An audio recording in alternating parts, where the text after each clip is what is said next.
Hi అండి అందరికీ. నేను మీ మిడిల్ క్లాస్ హౌస్ వైఫ్ని. ఎలా ఉన్నారండి? అందరూ బాగున్నారా? అయితే మన మధ్యతరగతి వాళ్ళ ఆలోచనలు ఎలా ఉంటాయి ఫ్రెండ్స్?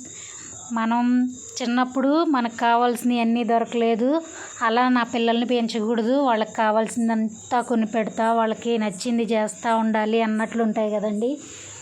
అలా అయితే ఇంకా ఎలా అండి? ఇది కేవలం ఇప్పుడు చెప్పబోయేది నా ఉద్దేశమే ఫ్రెండ్స్. అలా కాదండి, మనం ఎంతవరకు అడ్జస్ట్ అవ్వగలం, మనం ఏం చేయగలం, ఏం చేయలేము అని చెప్పి పిల్లలకి చెప్పాలండి. చెప్తేనే కదా వాళ్ళు మన పరిస్థితిని అర్థం చేసుకుని దానికన్నా డెవలప్మెంట్ అవ్వాలి అన్న ఉద్దేశంతో ముందుకెళ్తారు అని నా ఉద్దేశం అండి. అవునా కాదా? అయితే పిల్లలు ఈరోజు స్నాక్గా సాయంత్రం టప్పుడు బయట నుంచి ఏదో తెచ్చుకుంటామని అడిగారండి.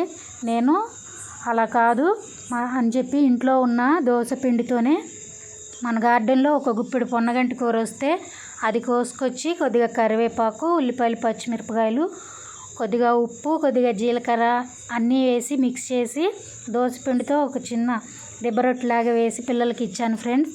దీంతో హెల్త్కి హెల్త్, వాళ్ళకి మన పరిస్థితి అర్థమయ్యేలాగా చెప్పినట్లు ఉంటుందని నా ఈ చిన్ని ప్రయత్నం అండి. నేను ఆలోచించేది కరెక్టేనా ఫ్రెండ్స్? నా వీడియోస్ మీకు నచ్చుతుంటే ఒక లైక్ చేయండి ఫ్రెండ్స్.